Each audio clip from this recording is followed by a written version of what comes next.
Engineering ছেড়ে এই cartoon বা অ্যানিমেশন কেন? আমি যে অ্যানিমেশনে এসেছি তার পিছনে একটা সিনেমা আছে, the grave of the fireflies বলে।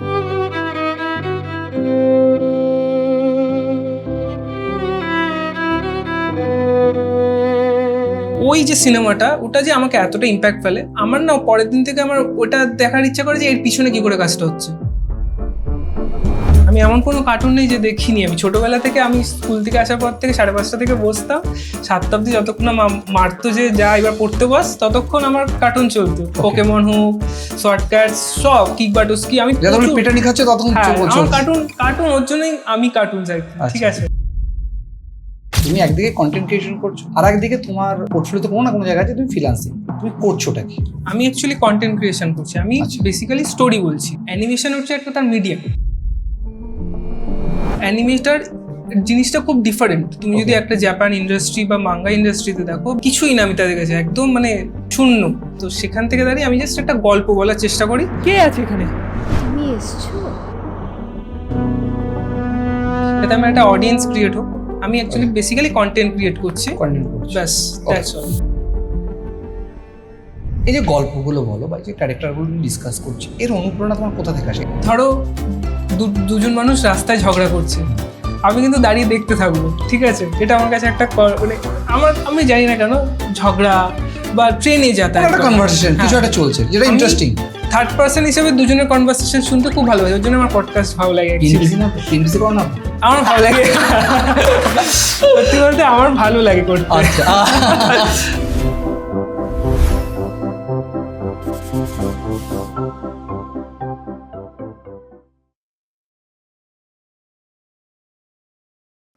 কঙ্কন, এটা তোমার প্রথম পডকাস্ট।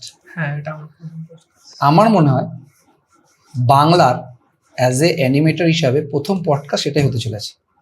আচ্ছা, মনে হয় আমাদের অ্যানালাইজ বা আমাদের রিসার্চ অনুসারে মনে হচ্ছে। বেশ, ইঞ্জিনিয়ারিং তুমি শুনলাম, ইঞ্জিনিয়ারিং ছেড়ে এই কার্টুন বা অ্যানিমেশনে কেন? প্রথমত থ্যাংক ইউ আমাকে অ্যাজ এ গেস্ট হিসাবে আসার ওয়েলকাম। Very fun টক্সে।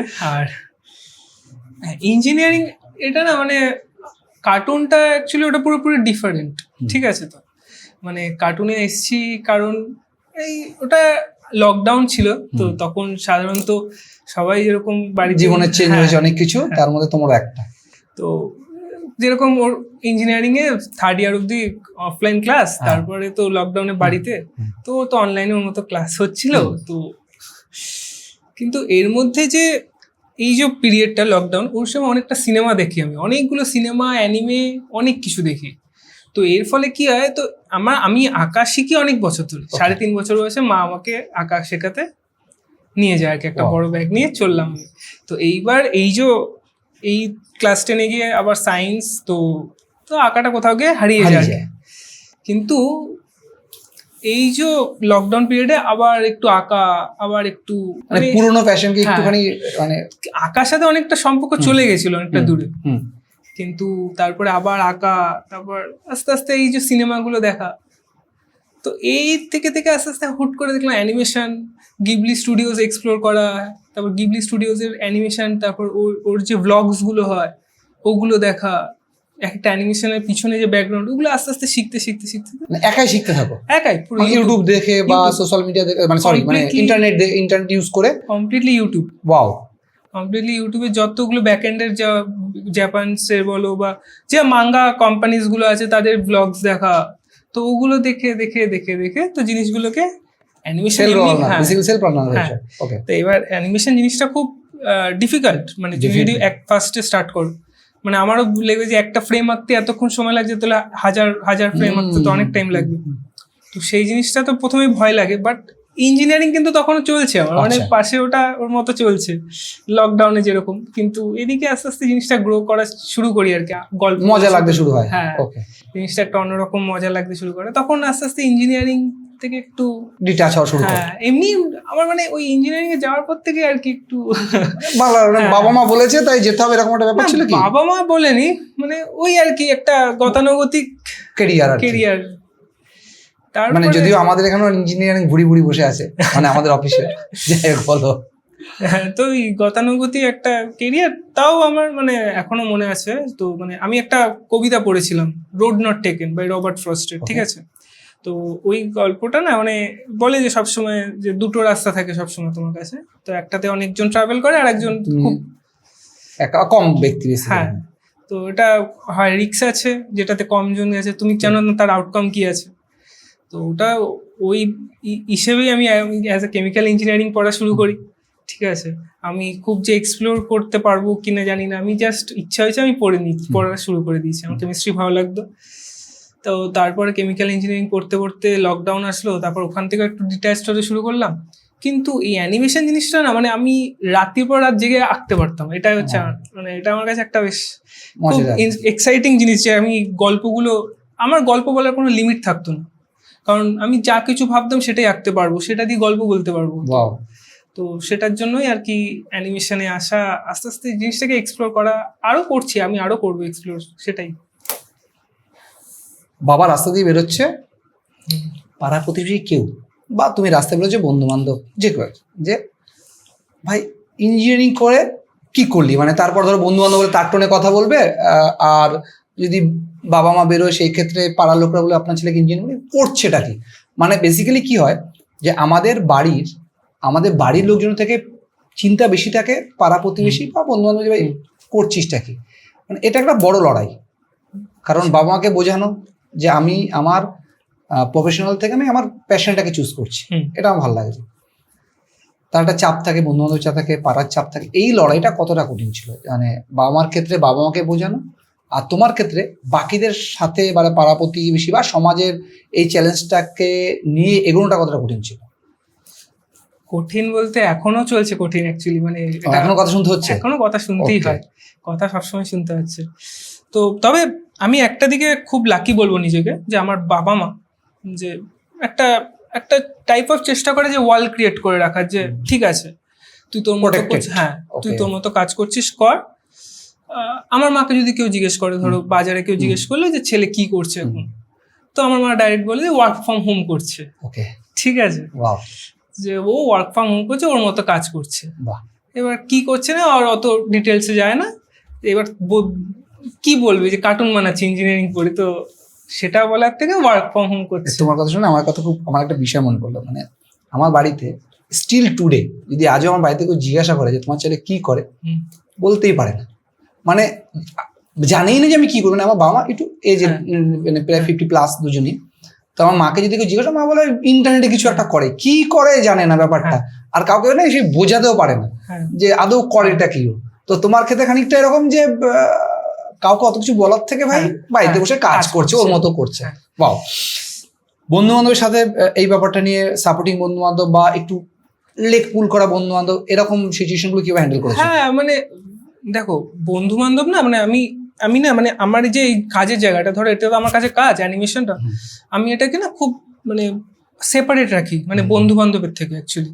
মানে ওদের সাথে আমি এই বিষয়ে খুব একটা আলোচনা করি আনলেস এন্ড আনটিল ওকে আমার কোনো ভয়েস বা কোনো মিউজিক বা দরকার হয়, আমি আনলেস ওকে আমার না স্টোরি, আমি আমার গল্প কারোর সাথে শেয়ার করি না, মানে যতক্ষণ ওটা পাবলিশ হচ্ছে। ওকে, ঠিক আছে। তো আমি আমার অ্যানিমেশনটাকে আমি কমপ্লিটলি নিজের মধ্যে রাখি, যে আমি আমার একটা ঘরের মধ্যে, ওখানেই আমার গল্পগুলো তৈরি হয়, ওখানে আমি আমার মতো করে মানে জগৎটা তোমার মতো আমি একদম, মানে তুমি ওখান থেকে পৃথিবীর যে কোনো প্রান্তে যে কোনো ভাবে বিরাজমান করতে পারো, কারো ডিস্টার্বেন্স ছাড়া।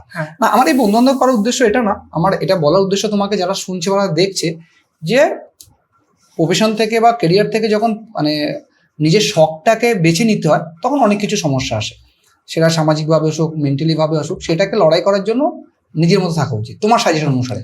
একদম। তুমি বর্তমানে কি ফ্রিল্যান্সারিং করছো না কন্টেন্ট ক্রিয়েশন করছো? মানে আমরা একটু কনফিউজ তোমার প্রোফাইল দেখে। বেসিক্যালি তুমি একদিকে কন্টেন্ট ক্রিয়েশন করছো, যেটা তোমার একটা ইনস্টাগ্রাম পেজ আছে আমি কার্টুনস লাইক, আর একদিকে তোমার পোর্টফোলিওতে কোনো না কোনো জায়গায় আছে তুমি ফ্রিল্যান্সিং, তুমি করছোটা কি? আমি অ্যাকচুয়ালি কন্টেন্ট ক্রিয়েশন করছি, আমি বেসিক্যালি স্টোরি বলছি। ওকে, ঠিক আছে। আমার মেইন পারপাসটা হচ্ছে স্টোরি টেলিং। ওকে। অ্যানিমেশন হচ্ছে একটা তার মিডিয়াম। ওকে, ঠিক আছে।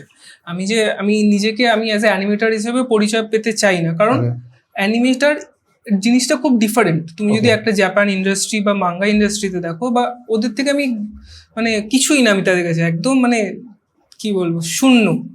ঠিক আছে, সেই ইন্ডাস্ট্রির কাছে। তো সেখান থেকে দাঁড়িয়ে আমি জাস্ট একটা গল্প বলার চেষ্টা করি যাতে আমার একটা অডিয়েন্স ক্রিয়েট হোক। আমি অ্যাকচুয়ালি বেসিক্যালি কন্টেন্ট ক্রিয়েট করছি, কন্টিনিউ করছো। ব্যাস, দ্যাটস অল। বাট আমরা আজকে যেটা জানবো সেটা হচ্ছে তোমার এই অ্যানিমেশন জার্নিটা, কার্টুনের জার্নিটা, যে অ্যাজ এ কেরিয়ার যদি কেউ ওটা বাঁচতে চায়, যারা আজকে দেখছে পডকাস্ট, যে ইয়াং জেনারেশন দেখছে, তারা যদি কার্টুনটাকে বাঁচতে চায়, তাদের বেসিক পোর্টফোলিওটা কি হওয়া দরকার, বা বেসিক তারা শুটা কোথা দিয়ে করবে?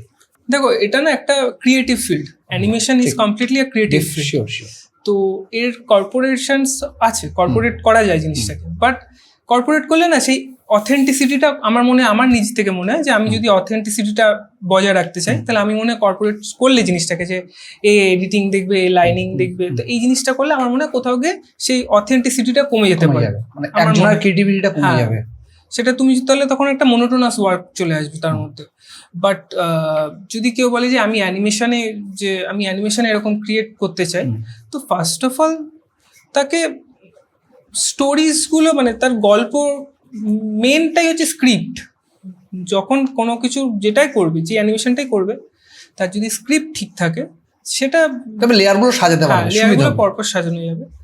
তো এবার কন্টেন্ট, ভালো কন্টেন্ট হলে অডিয়েন্স অটোমেটিক আসবে। অডিয়েন্স, বাংলা অডিয়েন্স খুব, আমি তো বলবো খুব ভালো, খুব বুদ্ধিমান। হ্যাঁ, অ্যানিমেশন দেখার জন্য আমি তো বলবো। বাট অ্যাট আ টাইম আমার মনে হয় সেরকম ভাবে এক্সপ্লোরেশন বলতে নেই। চাইছো কি যে ভূত পেট থেকে মানুষ একটু উঠে এখন এসব দিকেও দেখছে, তাই কি? আমার না, বেসিক্যালি দেখো, আমরা তো আমাদের প্রফেশন, আমরা পডকাস্টের বাইরে আমরা ডিজিটাল মার্কেটিং এজেন্সি আছে, এবং এর বাইরে আমরা কিছু ইউটিউবার আছে বা কিছু কন্টেন্ট ক্রিয়েটর, তাদের প্রোফাইলটা আমরা ম্যানেজ করি। সেই অভিজ্ঞতা অনুসারে আমি বলছি, মানে আমাদের বাংলায় রিসার্চ যেটা দেখি, এডুকেশনাল কন্টেন্ট খুব কম খায় আনুষঙ্গিক কন্টেন্টের তুলনায়। এবার তুমি যেটা বলছো যে তুমি যেমন কি ইউটিউব থেকে শিখেছো, যদি সেই জন্যটা হতে হয়, তাকে কতটা ধৈর্যশীল হতে হবে, তাকে কতটা প্যাশনেবল হতে হবে, যে সে একটা ইউটিউব চ্যানেল বা 10টা ইউটিউব চ্যানেল থেকে সে এমন কিছু শিখছে যেটা তার কেরিয়ারে গ্রোথ করতে পারে। কারণ যেখানে এত বেশি ডিস্ট্রাকশন, ইউটিউব খুললে তুমি তোমার ওই এডুকেশনের পাশে অনেক বেশি ডিসক্রিপশন পাবে। মানে আমি যে ভূতের একটা এক্সাম্পল বা একটা উদাহরণ বা একটা মানে একটা আমি মানে কথাটা বলার রেস ধরে বললাম, বাট ডিস্ট্রাকশন তো প্রচুর আছে সোশ্যাল মিডিয়ায়। সেখান থেকে নিজেকে কি করে তুমি বজায় রেখেছিলে, কিভাবে তোমার প্যাশনকে ফলো করেছিলে? ডিস্ট্রাকশন কি, আমি সব, মানে এমন না যে আমি একদম বন্ধ করে দিয়েছি, যে আমি সব রকম কন্টেন্ট কনজিউম করি, ঠিক আছে। তবে হ্যাঁ, একটা মনোটোনাস কন্টেন্ট, যে একই রকম কন্টেন্ট আছে, সেগুলো থেকে একটু দূরে রাখার চেষ্টা করি আমি। কিন্তু আমি অ্যাজ আ অডিয়েন্স যদি বলি, আমার একটু ভালো কন্টেন্ট দেখতে ভালো লাগে, যেরকম আমার travel blogs, cinematic travel blogs, as a content creator আমার খুব ভালো লাগে, যে ওইভাবে গল্পগুলো বলা, যে ঘুরতে যাওয়া নিয়ে একটা যে স্টোরি, যে এরপরে কি ফেস করতে পারে। আমার কিন্তু ব্লগস ভালো লাগে না খুব একটা, বাট ট্রাভেল করে যে ওই যে স্টোরিগুলো, ডকুমেন্টারিজ আমার খুব ভালো লাগে। মানে বেসিক্যালি তুমি বলতে চাইছো যে যেহেতু তোমার প্যাশনটা স্টোরি টেলিং বা ওর মানে কার্টুনের মাধ্যমে, অ্যানিমেশনের মাধ্যমে স্টোরি টেলিং, তুমি যা কিছুই দেখো না কেন, তোমার কিন্তু সেই লক্ষ্যটা থাকে ওখানেই, যে আমি এই কার্টুন, এই জায়গাটাকে, ধরো কেউ থর মরুভূমি দেখাচ্ছে, মরুভূমি কোনো একটা ডকুমেন্টারি দেখছো, সেই স্টোরিটা তুমি ভাবো যে কিভাবে সেটা আমি অ্যানিমেশনের মাধ্যমে মানুষকে রিপ্রেজেন্ট করতে পারি, তাই তো?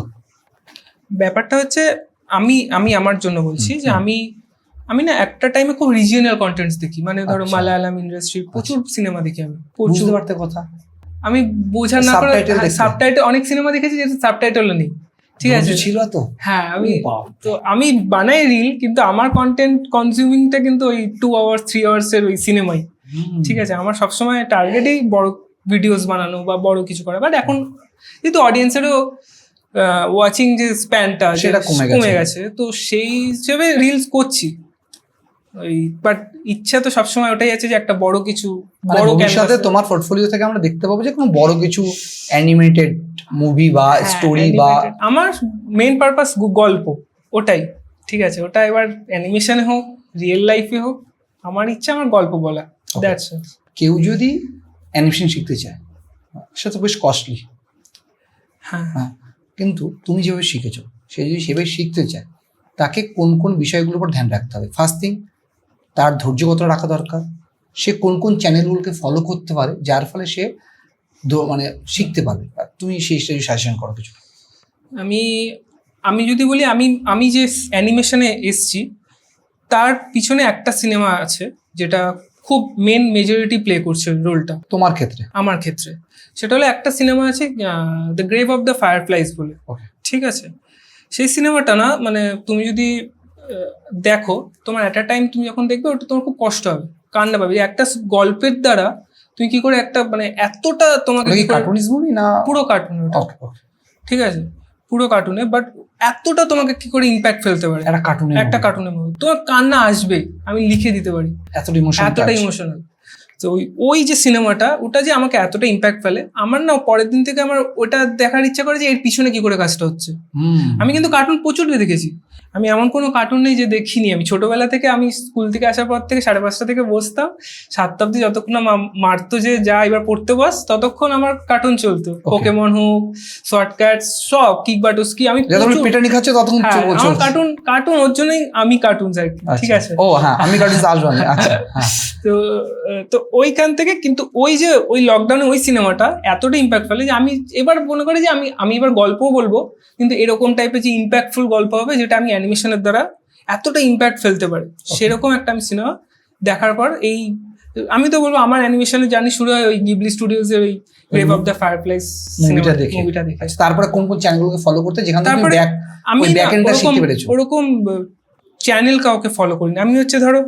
আমি ধরো শুরু করলাম, আমি এটা ফেস করছি প্রবলেম, এটাকে সলভ করবো কি করে, ও ঠিক আছে। আমি ওরকম ভাবে কোনো পার্টিকুলার চ্যানেল দেখি, ধরো আমি এটাকে লাইন আর্ট করছি, যেরকম আমি গতানুগতিক ব্রাশ দিয়ে আঁকা, হ্যান্ড ড্রয়িং তো প্রচুর করেছি 3.5 বছর থেকে ক্লাস 10 অব্দি আমি শুধু এঁকেইছি, আমার 6th ইয়ার মানে যেরকম পরীক্ষা হয় আঁকার। কিন্তু ওই টাইমটা তো আমি ওরকম যে এটা করছি, এবার এরপরে যদি আমি তাড়াতাড়ি করতে চাইলে এই ফ্রেমগুলোকে কি করে কপি করব, বা এই ফ্রেমগুলোকে কি করে আমি মুভমেন্ট করব। তোমার কথা যদি সামারি বার করি, সেটা হচ্ছে তুমি একটা মাথায় একটা স্টোরি এলো, হ্যাঁ, সেই স্টোরিটাকে বানানোর সময় মনে হলো আমার এই ক্লিপারটা বা এই ডিজাইনটা আমাকে এবার আঁকতে হবে, তার পেছনে কি কাজ করতে হবে, সেই প্রশ্নটাকে মানে তৈরি করে তুমি ইউটিউবে সার্চ করছো, দেন তার রিগার্ডিং 10-12টা 30টা ভিডিও আসছে, ওইগুলো তুমি ওই সব ভিডিও দেখছো, ওখান থেকে সব ভিডিওতে সবকিছু থাকে না, ওখান থেকে তুমি যেটা পেলাম সেটা পেলে সেটাই তুমি দেখলে। আমি না আমার একটা স্টোরি বলি তোমার কথা অনুসারে, মানে তোমার পডকাস্ট করতে গিয়ে আমি আমার একটা স্টোরি বলি। আজ স্টিল টুডে, আজ পর্যন্ত আমার কাছে কোনো কম্পিউটার সার্টিফিকেট নেই, নেই। আমি কিন্তু কম্পিউটার শিখিনি, কোনো মিথ্যা কথা নেই। আমি খুব ছোটবেলায় আমি একটা কম্পিউটার সেন্টারে চা আনার কাজ করি, মানে আমার স্টোরি আমি যাই হোক, এটা মানে চা আনার জন্য নেয়, মানে চা আনা, ঘর ঝাড় দেওয়া, এর জন্য আমাকে নেয়। আমাকে একটা শর্ত দিয়েছিল যে আমি দিয়েছিলাম যে আমি করবো এগুলো। আমার মায়না ছিল তখন 300-400 টাকা এরকম একটা সামথিং, আমি 2005-এর কথা বলছি। আমার ইচ্ছে ছিল যে আমি কম্পিউটার শিখবো, তো আমি একটা ক্লাসও আমাকে নেয়, প্রফেশনাল ক্লাস। আমি যেই ক্লাসে ঢুকি সেই দিন একটা স্টুডেন্ট ভর্তি হয়, ঘরে না জায়গা নেই। এবার আমাকে কিন্তু তুই বেরিয়ে যা, পরে ক্লাস তোকে নেবো। আমার না ওইটুকুই, মানে ঠিক থিওরি ক্লাস আমার জীবন ওইটুকুই, ঢুকে বসা আর বেরোনো। তারপর থেকে স্টিল আমি কোনো থিওরি ক্লাসে ঢুকতে পারিনি। এবার যারা শিখতো তাদের পাশে দাঁড়িয়ে থাকতাম, করতে করতে আমি কম্পিউটার বেসিকটা ওইভাবে শিখি। এবার তোমার কথা আসি, তুমি যে বললে না যে প্রশ্ন আমার, তারপর শুরু হয়েছে আমি ডিজাইনিং শিখবো। তখন ইউটিউব এত ছিল না, এত সোশ্যাল মিডিয়া ছিল না, ইউটিউব খুব নমিনাল কিছু কন্টেন্ট পাওয়া যেত। ওই দেখে আমার প্রশ্ন রাইজ হতো, ঠিক লাইক ইউ, প্রশ্ন রাইজ হতো। হতে হতে হতে হতে আমি পুরো জিনিসটাকে কীভাবে হয়, আমার একটা জিনিস মনে আছে। আমি তখন দোকানে কাজ করি, অন্য একটা ফ্লেক্স দোকানে কাজ করি। আমি বাড়িতে আসি রাত 9টায়, আমার টাইমটা এরকম ছিল 8টা-9টায়। তুমি যখন স্কুল থেকে এসে কার্টুন দেখতে, আমি কাজ থেকে এসে ওই যে কম্পিউটারে বসতাম, আমি রাতে কোনো হিসাব থাকতো না আমার কাছে, তার জন্য আমার চোখ দেখে অনেক গড়তে, মানে আমার রাত এরকম জায়গা ছিল। আমাকে কোনো একজন বলেছিল আমাকে একটা মেলার বানিয়ে দিতে হবে, ইমেলার, মানে এখন যেমন খুব অনেক আছে না মেল সে বা আদার্স আছে, মেলার বানা, তখন তো কিছু ছিল না। আমি শুধু প্রশ্নটা আমার কাছে মেলার কি করে বানাবো। আমি ওই রাত 9টার সময় শুরু করি, পরের দিন সকাল 10টার সময় মেলারটা উদ্ধার করতে পারি। ততক্ষণ শুধু ভিডিওই দেখে গেছি। তো মানে তোমাকে দেখুন ওই কথাটা মনে পড়লো যে মানে প্রশ্ন রাইজ করো। আমার ওই প্রশ্ন আমারও মানে কোনো রাতের ইয়ে নেই, এরকম প্রচুর রাত আছে যে রাত না জাগলে তুমি শিখতে পারতে না ভাই, এটা শিওর। কারণ ওই সময় যে ঠান্ডা, ওই সবকিছু শান্ত, তোমার ব্রেন তখন আরো বেশি পিক নিতে মজবুত। এরকম কিছু স্টোরি, যেমন আমি তোমাকে বললাম যে আমি কোনো একটা প্রশ্ন সার্চ করতে গিয়ে আমি রাত 9টা থেকে পরের দিন সকাল 10টা পর্যন্ত আমার সাকসেস অ্যাটলিস্ট। তারপরে তোমার এরকম যদি কোনো স্টোরি শেয়ার করো যে তুমি কোনো একটা জায়গায় আটকে গেছিলে, যেখান থেকে বেরোতে পারছো না, দেন তুমি অনেকটা টাইম স্পেন্ড করছো, একটা স্টোরি শেয়ার করো। স্টোরি বলতে ধরো আমার কাছে এই অ্যানিমেশনে ফ্রেম বাই ফ্রেম আঁকাটা খুব কঠিন, ঠিক আছে। তো এইখানে লোকে দেখি খুব স্মুথ হাত কিং করছে, এখন তো কিং বলতে পারছি, তখন তো কিং জানতাম না। তো সেই জিনিসটাকে করার জন্য যে আমি যে প্রিমিয়ার প্রোতেও কিং করতে পারবো, যে মুভমেন্ট গুলো, সেইটা মানে তখন জানতে না। না, আমি জানতাম না। আমি প্রিমিয়ার প্রো কিন্তু ইউটিউব দেখে শিখেছি। এডিটিংও মানে অ্যাকচুয়ালি অ্যানিমেশনের ব্যাক এন্ডে একটা স্টোরি বোর্ড থাকে, তারপরে তার ভয়েস গুলো নেওয়া হয়, তারপরে তার একটা স্টোরি বোর্ড অনুযায়ী ফ্রেম গুলোকে সাজানো, তারপরে সেটাকে আঁকা, তারপরে সেটাকে এডিটিং। তো এডিটিং পার্টটাও তো আমার সেরকম ভাবে কোনো কিছু জানা নেই। তো এই পুরো জিনিসটা শিখতে হয় অ্যাকচুয়ালি। অ্যানিমেশন ওটা একটা সার্টেন পার্ট, তার 40% এডিটিং এর কাজ হয়। ওকে, ঠিক আছে। তো আমার সেই 40% ওটা আমার শিখতে অনেকটা টাইম লাগে, কারণ প্রিমিয়ার প্রো এখন হয়তো ইজি লাগে, লোকজন ইউটিউবে প্রচুর ভিডিওস পাওয়া যায়, বাট আমি যখন লকডাউনে এত ছিল না, একটা অ্যাডোবি সফটওয়্যার শেখা তখন অতটা ছিল না। আমি এগ্রি, মানে ব্যাপারটা যারা কোভিড সময় এগুলো করেছে তারা জানে যে কতটা কঠিন ছিল। তখন তুমি 10টা জিনিস, তখন তোমার কাছে ওই যে ইন্টারফেসটা আছে যে প্রিমিয়ার প্রো, এটা যেন কি একটা বিশাল কঠিন, কঠিন, এটা এটা তো ওই কৌতূহল বেশি ওই যে কৌতূহল জিনিসটা, ওটা আমাকে অনেক রাত জাগিয়েছে, অনেক রাত জাগিয়েছে। সকাল করে দিয়েছে, আমি এটার পর এটা দিলে কি হবে, এটার পর এটা করলে কি হবে, মানে পুরো একটা এক্সপেরিমেন্ট আমার তখন মাথায় আসে। তখন মনে হচ্ছে আমি এরপরে পরে কি আছে, মানে সেই কোনো মুভি আছে না যে বসিয়ে রাখে এরপর কি তোমার জীবনটা লাইক ওরকমই বলতে পারো। মানে যারা অ্যাটলিস্ট যারা মানে ফেসবুক, যারা সোশ্যাল মিডিয়া বলবো না, যারা ইউটিউব থেকে শিখেছে, তাদের জীবনটা তো এরকম ভাবেই গেছে যে রাতের ঠিক ছিল না, খাওয়ার ঠিক ছিল না। তুমি বললে আমি কার্টুনস, এই নামটার ব্যাখ্যাও দিলে।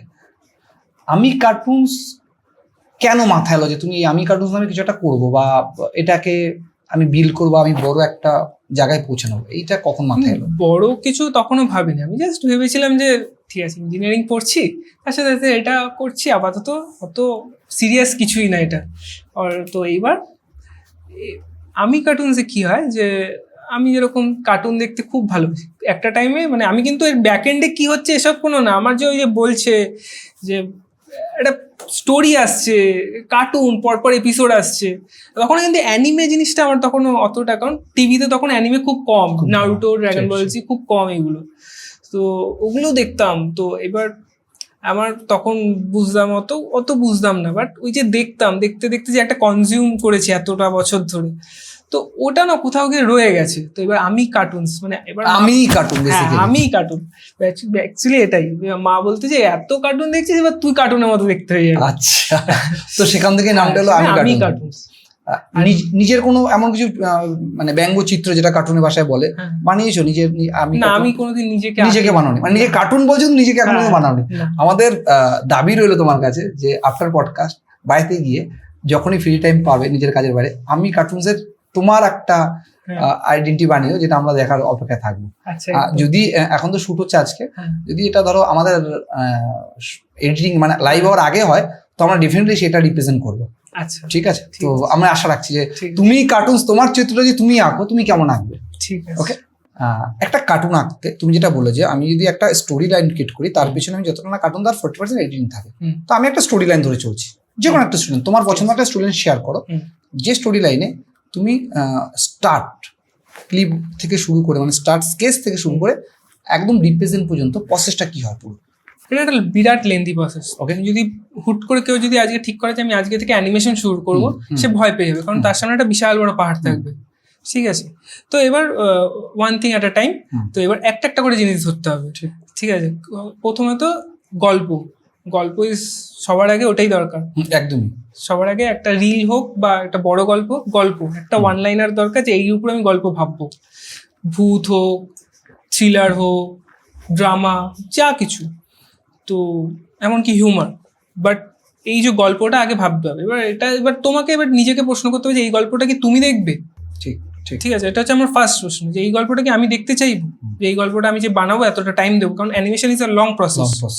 তো এই গল্পটার জন্য কি আমি আমার টাইমটা ইনভেস্ট করব? যদি হ্যাঁ হয়, মন থেকে যদি বলে হ্যাঁ আমি করতে চাই, এটা আমি দেখবো, তো সেই গল্পটার উপর আমি এবার কাজ করা শুরু করবো। এবার গল্পটা স্ক্রিপ্টিং করবো। ঠিক আছে, কমপ্লিটলি স্ক্রিপ্ট করবো যে এর মধ্যে কি কি ইমোশনস আমি অ্যাড করতে পারি। তারপর এটা হয়ে যাওয়ার পর এবার আমি আস্তে আস্তে কি করবো, এবার আমি বলবো এই ক্যারেক্টারগুলো কাকে দিয়ে ভয়েস দিলে ভালো হবে, বা এই ক্যারেক্টারটা কাকে দিয়ে ভয়েস দিলে ভালো হবে। তো এইগুলো এবার তাদের থেকে ভয়েস আদায় করা। ঠিক আছে, বলে সবসময় তো মনিটারি ইউজ করাই যাবে না, ব্র্যান্ডের কাজ হলো তখন মনিটারি ইউজ একটা হলো, কিন্তু ব্র্যান্ড ছাড়া তোমার মনিটারি ইউজ তারা এবার অনেকে আছে যারা ইচ্ছায় আমাকে করে অ্যাপ্রোচ করে যে আমি ভয়েস দেবো, তো তারা এরকম আমার একজন কয়েকটা গ্রুপ অফ বন্ধুই বলতে পারো তারা আমাকে মানে তারা আমার চেনা জানাটা অ্যানিমেশনের দ্বারা আমার একটা দুটো বন্ধু আছে বান্ধবী আছে, তারা আমাকে প্রথম থেকে সাপোর্ট করছে যে কর আমি ভয়েস দেবো। তো এরকম একটা সার্টেন অ্যামাউন্ট অফ পিউপিল আমার সাথে আছে যারা ভয়েসটা দিতে চায়, ব্যাস ভয়েসটা নিলাম। এবং বাচ্চার ভয়েস আমি অ্যাকচুয়ালি আমি একটা টাইমে টিউশনস করতাম, তো এখনো করি, সেই টিউশনের যে বাচ্চাগুলো ওরা আমাকে ভয়েস দেয়। বাহ, ঠিক আছে।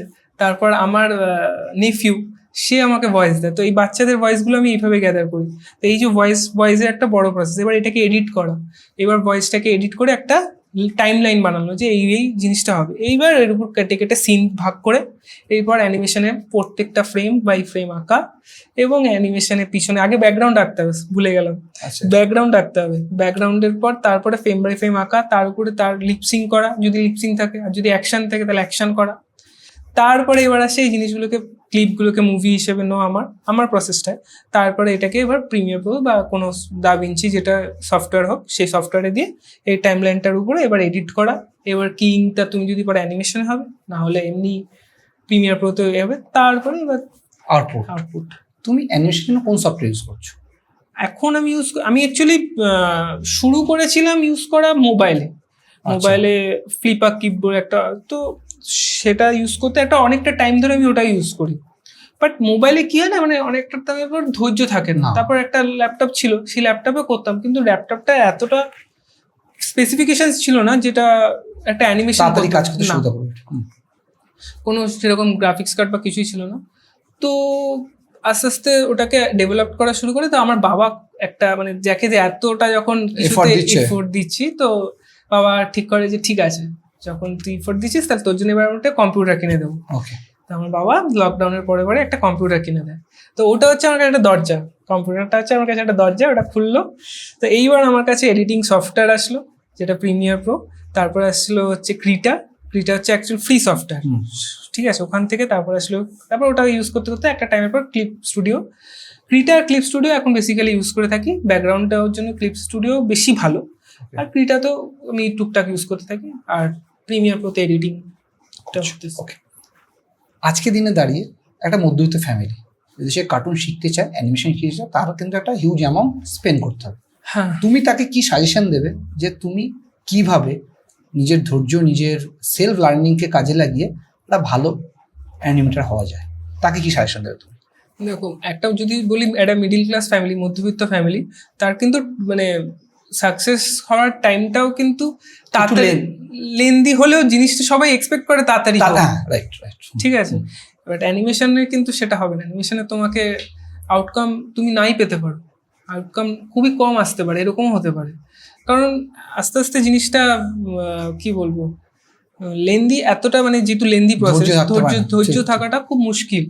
আর এখন কেউ কার কাছে ধৈর্য নেই, আর লাইফ তো 3 সেকেন্ডের এখন একটা রিল, আমি ওইটাই বলতে চাই, ধৈর্য নেই যে 3 সেকেন্ডের শর্ট দেখছে, 3 সেকেন্ডের হুক দিতে হয় শর্টে রেখে দেওয়ার জন্য, সে কতটা ধৈর্য রাখবে সেটা হবে না। তো সেইখানে দাঁড়িয়ে একটা ফ্যামিলি সত্যি বলতে সাপোর্ট লাগবে, সত্যি বলতে একটা বাবা মা কাউকে বুঝতে হবে যে একটা কিছু, তার আগে স্টুডেন্টটাকে বুঝতে হবে, নিজেকে বুঝতে হবে যে হ্যাঁ আমি এটা করছি, এটা আমি পারবো করতে, মানে আমার ওই জায়গায় লেগে থাকতে হবে, যেটা তুমি ছিলে, অনেক মানুষের লেগে থাকে। আমার তো মানে বাবা মা প্রশ্ন করে যে কি করছিস এটা, মানে তুই এখনো চাইলে এমটেক করতে পারিস, গেট দিতে পারিস। আমি না মানে গভর্নমেন্ট জবের জন্য প্রিপারেশন নিতাম, ঠিক আছে, মানে লোককে দেখাতাম যে আমি গভর্নমেন্ট জবের জন্য প্রিপারেশন নিচ্ছি, কিন্তু রাত্রির হলে ঠিক আমি ওই অ্যানিমেশনের মানে বাবা মা শুয়ে পড়লো, দরজা আটকে অ্যানিমেশন কাজ শুরু হয়ে গেল, পড়া শেষ, মা যতক্ষণ এসে লাস্ট দুধটা বা জলটা দিয়ে গেল ততক্ষণ কিন্তু মা জানে ছেলে খুব পড়ছে, ওই কোয়ান্টস, মা কিন্তু দেখবে পডকাস্টটা, কোয়ান্টস রিজনিং এখন বুঝে গেছে যে হবে না, দ্বারা ওদের ওই সেগমেন্ট হবে না, এটাতেই এখন আর এটা হবে না, এটা করতে চাইছে এখন করুক। এখন তাও ওই আশেপাশে কাউকে সেইভাবে করে না, যে বলে না যে এখনো মানে এইটা করলে তো হবে না, এইভাবে মানে বাইরে যাওয়ার মানে বেরোতাম, তো আমি লোক দেখলে না আমি আগে অ্যাভয়েড করে অন্য রাস্তা খুঁজতাম, আমাকে না বলে ভাই, আমাকে প্রশ্নটা না করে বেসিক্যালি কি করছিস বা, তো ওইটা যেন না হয়। তো তো কি হলো, কেমন আছো বলার পরে 2 লাইন কথা বলার পরেই আসবে যে কি করছো। তো এই যে খুব কি complex। করছো, এবার আমি কি করে বোঝাবো যে আমি কার্টুন বানাচ্ছি, তো সেগুলো ইঞ্জিনিয়ারিং পড়ে কার্টুন বানাচ্ছো। তো যাই হোক, ওটা একটা খুব আমার কাছে একটা কি, আমি এমনি কথা বলতে ভালোবাসি না খুব একটা লোকজনের সাথে, ঠিক আছে। তো মানে আমি ওই ঘরটার মধ্যেই আর কি, তুমি ঘরে বেশ নিজের জগৎটা নিজে বেশ ভালো বই আছো। পড়া, সিনেমা সব, ওইটা আমার কাছে একটা খুব মানে কি বলবো আনন্দের জায়গা আর কি, যে আমি ওখানে সবকিছু করতে পারছি, ঠিক আছে। এবার তারপরে ওই গভর্নমেন্ট জবসের প্রিপারেশন নিচ্ছি, সবাই জানে গভর্নমেন্ট জবসের প্রিপারেশন নিচ্ছি, না হলে এমটেক করবো বা এরকম একটা দোনোমনো আর কি, সবাই জানে। আর এই যে ভিতর যে অ্যানিমেশন করার শিখছি বা এগুলো এখন জানে, এখন মানুষ মানে তোমার না, কি পাড়া প্রতিবেশী সেভাবে জানে না, বাট ফ্যামিলি রিলেটিভস টুকটাক জানে। এখন পাড়া অতটা আমি ইয়ে করিনি। তোমার ইনস্টাগ্রামে মোস্ট প্রবলি 91,000 সামথিং হ্যাঁ। ফলোয়ার, রাস্তায় বেরোলে মানে তোমাকে চিনতে পারে যে তুমি কার্টুন বানাচ্ছ, এরকম কিছু ঘটনা ঘটেছে?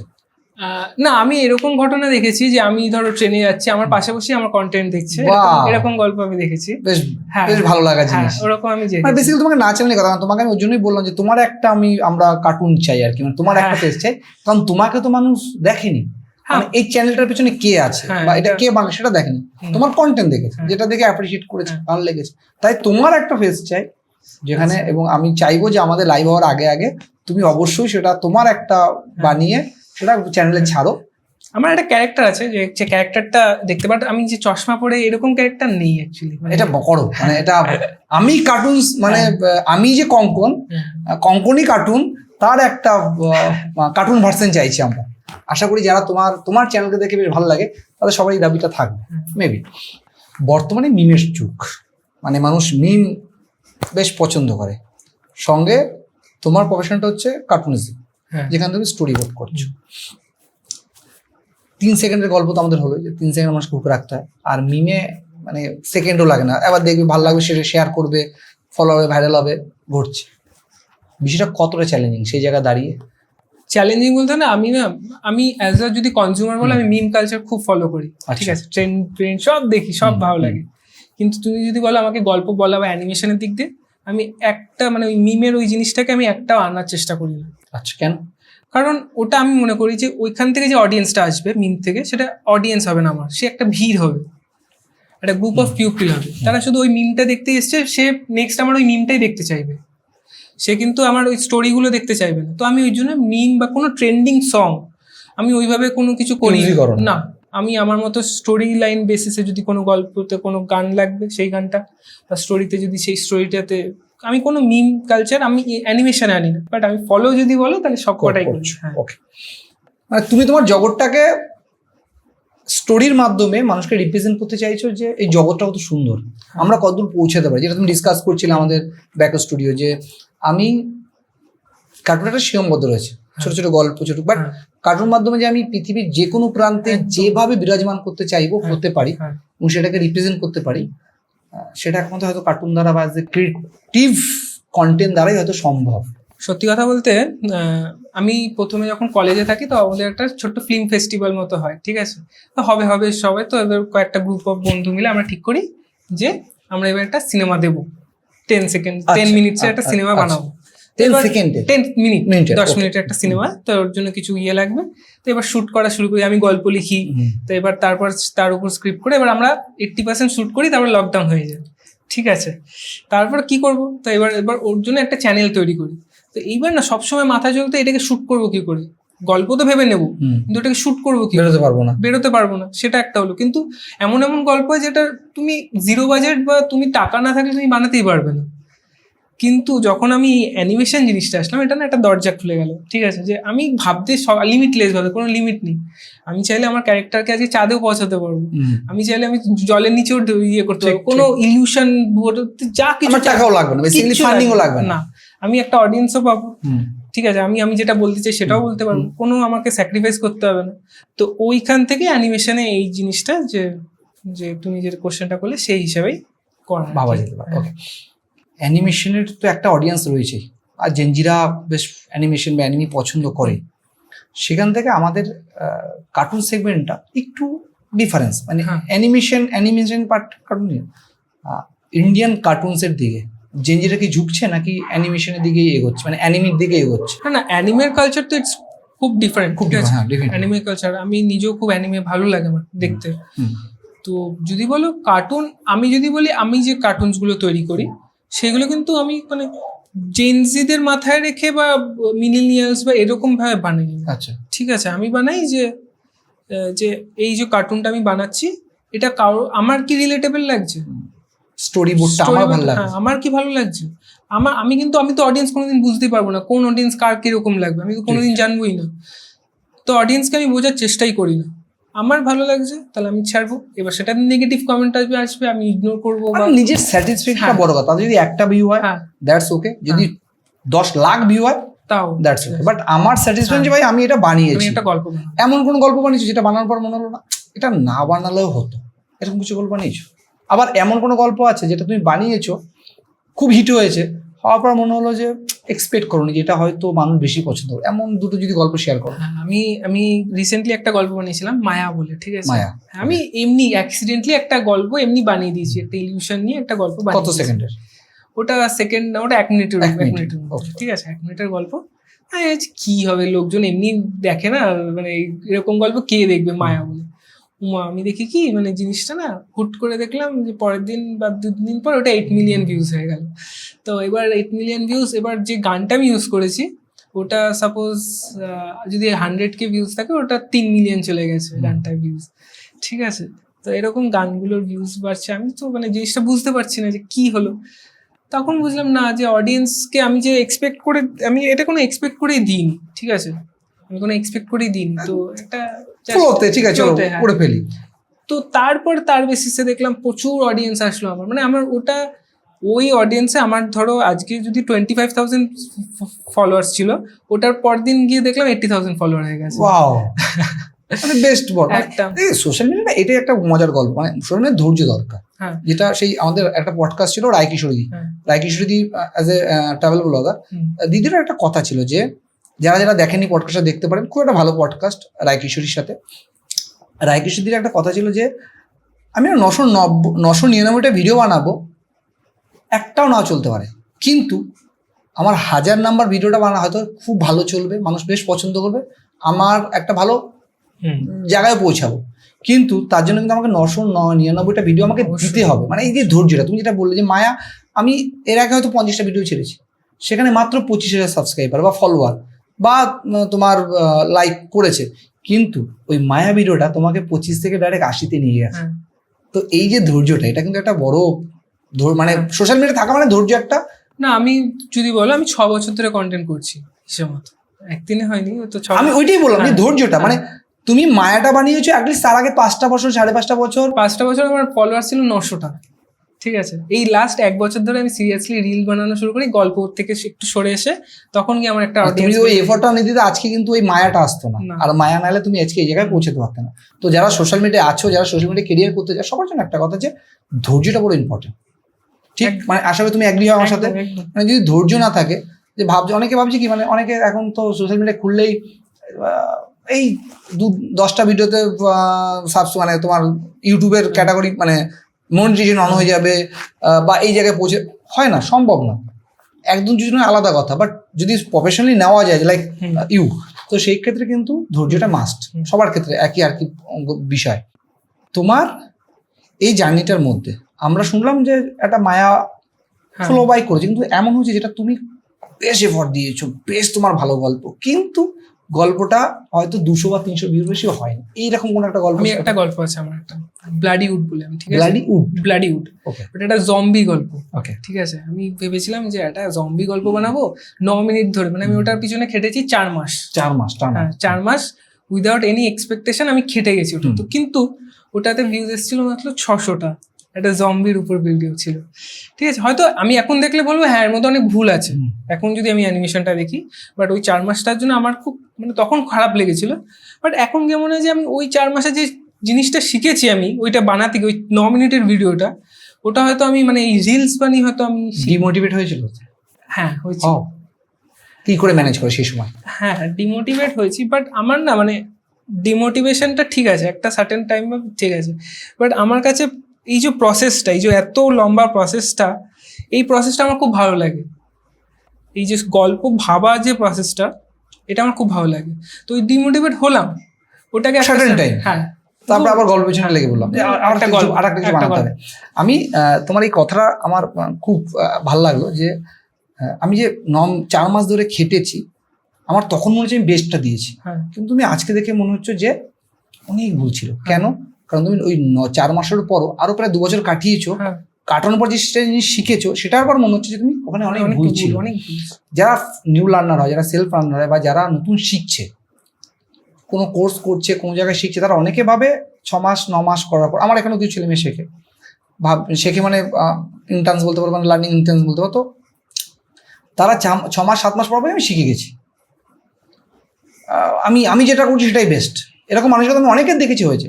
কিন্তু তারা যদি আফটার 2 ইয়ার 5 ইয়ার মানে তোমার মতো সিচুয়েশন জায়গায়, তখন ভাববে যে সে ওই জায়গা থেকে কিছুই শিখছিল না।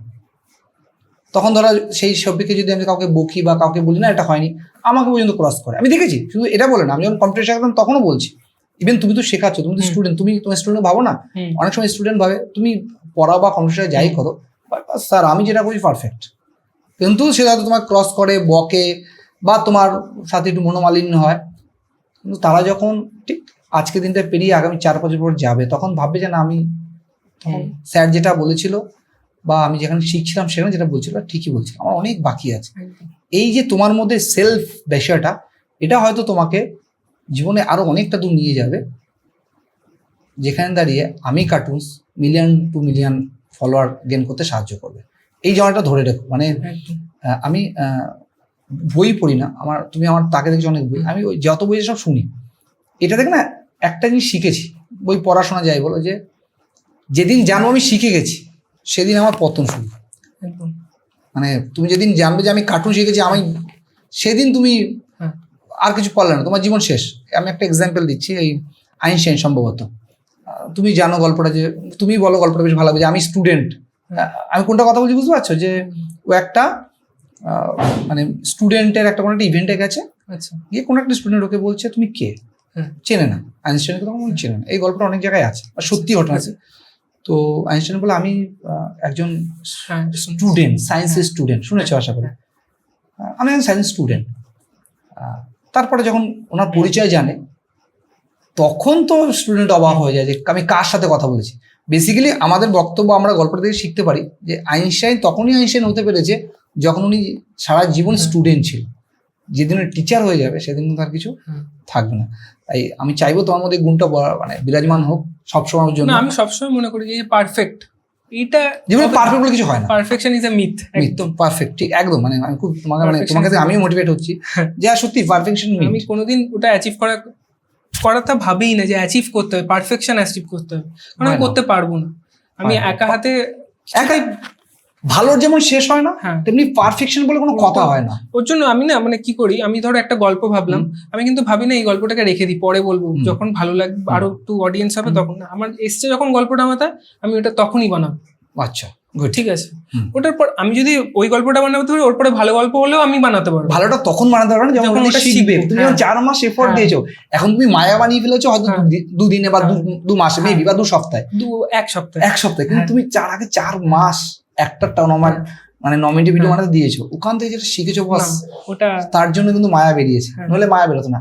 আজও যেটা শিখছো, তারপর হয়তো বছর খানেক পর তোমার কাছে এমন একটা কার্টুন বেরোলো যেটা মিলিয়ন টু মিলিয়ন ভিউ হলো, মানে মানুষ পছন্দ করলো। তুমি যেটা বলছো, তুমি একটা মুভি তোমাকে ইন্সপায়ার করেছে আজকে এই জায়গায় আনা, সেটা বিগ অ্যাচিভমেন্ট যে ভিডিওটা মানে মুভিটা বানিয়েছে, ওটার ইতিহাস, তাই না? ঠিক তুমিও হয়তো এমন কিছু ভবিষ্যতে বানাবে যেটা থেকে মাতৃ মানুষ মোটিভেট হয়ে এই প্রফেশনটাকে চুজ করবে বা এই ধরনের কাজ করতে এগিয়ে আসবে। বর্তমানে আমি তোমাকে বলতে পারি যে তুমি একদম সেলফ এন্টারপ্রেনিয়র, যেখানে দাঁড়িয়ে তুমি একটা কন্টেন্ট ক্রিয়েশন প্রফেশনে কাজ করছো এবং ওখান থেকে আরো গ্রোথ করার চেষ্টা করছো। তো সেই তো তোমার অনেক প্রজেক্ট আছে সাথে, যেটা আমরা তোমার প্রোফাইল দেখলাম, হইচির সাথে তুমি কাজ করেছো, ঈশা ফাউন্ডেশনের সাথে কাজ করছো, যেটা সদ্গুরু। এই কোলাবোরেশনগুলো কিভাবে করছো, এখান থেকে কি রকম মানে কতটা পরিমাণে ইনকাম হয়, যেটা দিয়ে তুমি সার্ভাইভ করতে পারছো। বেসিক্যালি যারা নতুন দেখছে তারাও একটা মোটিভেট পাবে যে হ্যাঁ, আমি এরকম করলে আমার কাছে এই প্রপোজালগুলো আসতে পারে, আমি সেই দুটো কাজ করতে পারি। তুমি তোমার এই ব্যাপারটা যদি শেয়ার করো। এগুলো হচ্ছে অ্যাকচুয়ালি একটা মার্কেটিং, ঠিক আছে, মার্কেটিং যদি হয় তো সেটা হচ্ছে কোলাবোরেশন, এরকম Instagram is completely based on marketing, market ঠিক। একদম। বাট আমার যেরকম ইউটিউবেও একটা সার্টেন অ্যামাউন্ট অফ অডিয়েন্স আছে, 1,29,000 মতো ওয়াও। অডিয়েন্স আছে ইউটিউব পেজটায়। আর ইউটিউব বলছি, সরি, ফেসবুকে। Okay, ফেসবুকে 1,29,000, আর ইউটিউবটা রিসেন্টলি 2টো চ্যানেল আছে, ওটা গ্রো হচ্ছে আস্তে আস্তে। ওকে ওকে।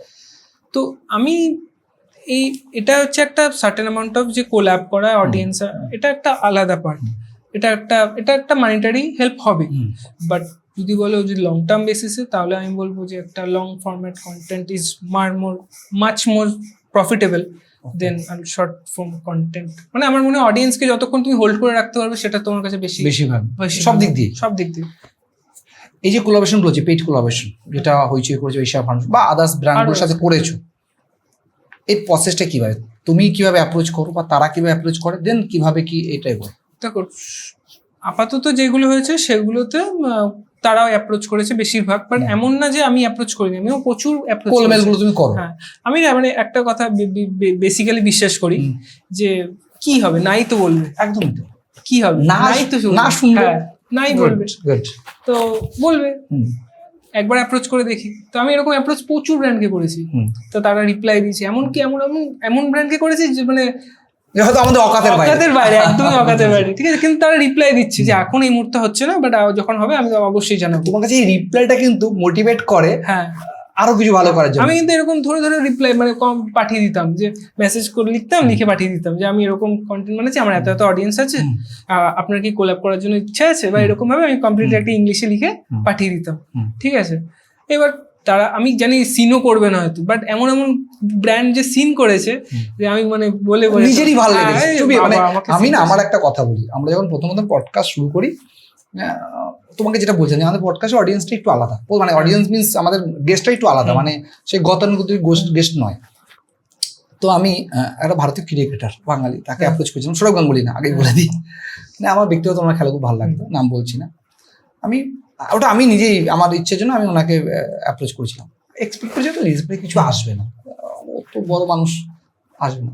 পরে ওদের টিম থেকে মেসেজ আসবে, খুব সুন্দর একটা মেল করে আমাকে, যে প্রথমে তোমাকে থ্যাংক ইউ, যেটা বলে আমাদের ভীষণ যাওয়ার ইচ্ছা, মানে এইভাবেই লিখছে, আমাদের খুব যাওয়ার ইচ্ছা, কিন্তু এই মুহূর্তে কোনো পডকাস্টের মাধ্যমে আমরা এগোতে চাই না বা আমরা করতে চাই না, বাট তোমাকে কথা দিচ্ছি আমরা পরবর্তী যখন করবো তোমার সাথে আমরা অবশ্যই রিচ আউট করবো। এই যে মেসেজটা, বিশ্বাস করো, আমাকে আরো সাহস দিয়েছে বা আমাদের টিমকে সাহস দিয়েছে যে আমরা আরো ভালো কাউকে অ্যাপ্রোচ করি। যেমন আবার একজনকে আমরা অ্যাপ্রোচ করেছিলাম, সে আমাকে ডাইরেক্ট বলে তোমার সাথে করবো, আচ্ছা, ডাইরেক্ট বললো যে উনি ওনার জায়গায় ঠিক, আমাদের কন্টেন্টের সাথে ওনারটা অ্যালাইন করেন, তো উনি বললো যে ভাই অ্যালাইন করে করবো। তখন আমাদের মনে হচ্ছে যে ঠিক আছে, তবে আমরা আমাদের চ্যানেলটাকে এমন একটা জায়গায় দাঁড়া করাবো যে উনি পরে আমরা অ্যাপ্রোচ করলে উনি, মানে তুমি যেটা বললে যে নাই তো করবে, আমাদেরও না সেম থিং, না করবে, তবে আমরা সেই জায়গায় যাবো। যেমন তোমাকে যে না করেছে তোমার মধ্যে নিশ্চয়ই আশা করি, কারণ তোমার সাথে আমার থিঙ্কিংটা অনেকটাই বেশ ভালো লাগবে, আসলে তোমার সাথে এই থিঙ্কটাই কাজ করে যে তবে আমাকে নিজে এই জায়গায় যেতে হবে, তবে তারপর সে আমাকে হ্যাক করবে, এইটা থাকলে পয়সাই পয়সা। বাট এই যে তোমরা যেরকম আমাকে যেরকম মেসেজটা লিখেছিলে, আমি তো খুব খুশি হয়েছিলাম যে আমি পডকাস্টে আমি মানে আমি অ্যাজ আ অডিয়েন্স আমি খুব পডকাস্ট কনজিউম করি, ঠিক আছে, কারণ আমার অ্যানিমেশন চলতে থাকে এখানে, একটা মোবাইলে কিছু না কিছু পডকাস্ট চলতে থাকে, ঠিক আছে, তো আমাদের চালাবে, তো পডকাস্ট চলতে থাকে, কারণ আমাদের দেখেছো তোমরা, আমার অ্যাপ্রোচ, তুমি সত্যি কথা বলবে, আমাদের তোমাকে রিচ আউট করার আগে তুমি আমাদের পডকাস্ট দেখেছো? না, না দেখারই কথা, কারণ আমাদের ওই যে বললাম আমাদের অডিয়েন্সের মধ্যে তোমার কেরিয়ার ওয়াইজ তুমি আমাদের অডিয়েন্স না, তোমার কেরিয়ার ওয়াইজ, বাট আমরা এটাই চাইছি যে যারা অ্যানিমেশন দেখবে পর থেকে তারা যেন আমাদের পডকাস্টটা দেখে। না অ্যাকচুয়ালি সত্যি কথা বলতে আমি না, মানে আমি এটা বলাটা ঠিক হবে কিনা জানি না, বাট আমি একটু বেঙ্গলি অডিয়েন্স কম দেখি। অ্যাজ আ ইউটিউব যদি দেখো তাহলে আমি একটু হিন্দি পডকাস্ট বা ইংলিশ পডকাস্ট এগুলো একটু বেশি দেখি, তাই করে, ঠিক আছে, এটা বলাটা ঠিক কিনা জানি না, ঠিক, কোনো অসুবিধা নেই, আমি একটু দেখি। আমি না এখানে একটুখানি তোমাকে ক্রস করছি, মানে আমরা বাঙালিরা আমরা আমাদের কাজের উপরে বাকি সব অ্যাডাপ্ট করতে শুরু করেছি, মানে এটা কারো খারাপ লাগলে কিছু যায় আসে না আমার, বাট এটা ঠিক।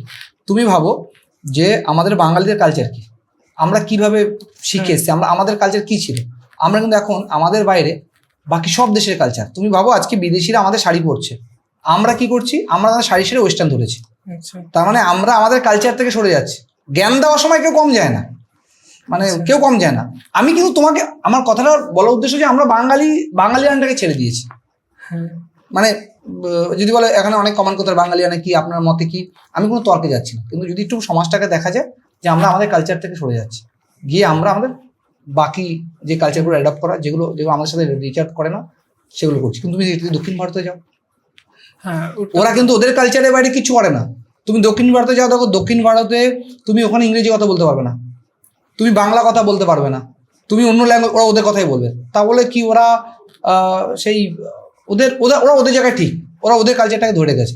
আমরা আমাদের আজকে ওয়েস্ট বেঙ্গলের যে কোনো জায়গায় যাও, একজন হিন্দি কথা বলছে, তুমি তার টোনে হিন্দি কথা বলা শুরু করবে, হ্যাঁ ঠিক? তুমি কিন্তু বাংলাটা তাকে জোর করে বলাবে না, কিন্তু দক্ষিণ ভারতে যাও, হয় ওদের ভাষায় কথা বলো না ইংরেজিতে কথা বলো। ইভেন আমার শোনা কিছু জায়গা আছে, মানে কিছু ঘটনা আছে যেখানে হিন্দি শুনবে না, ইংরেজিও শুনবে না, ওদের ভাষাতেই কথা বলতে হবে। তুমি তো মালায়ালাম দেখো, তুমি দেখবে এখানে অনেক অনেক নিউজ পাবে।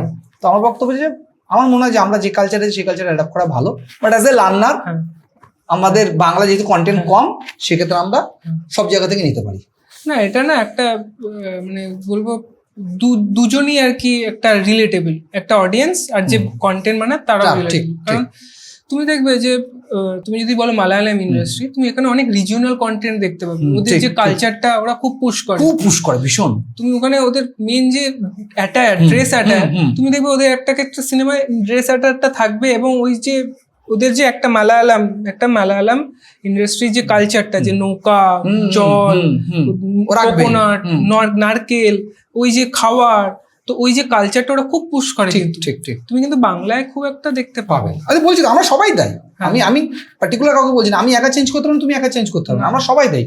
আমরা আমাদের কালচারটাকেই নিজেরাই আমরা অ্যাকসেপ্ট করছি না, তো বাকিরা কেন করবে? আর তুমি দক্ষিণ ভারতের যে কোনো স্টেটে যাও, একদম ওরা ওদের কালচারকে সবার আগে দেন বাকি জিনিসগুলো মুভিতে যেটা দরকার সেটা করে। বা বাকি আমার ওখানে থাকা কিছু বন্ধু বান্ধবের সাথে আমার যেটা জানি আমি সেই অনুসারে কথা বললাম। যাই হোক, আমরা আমাদের গল্পে আসি। বেসিক্যালি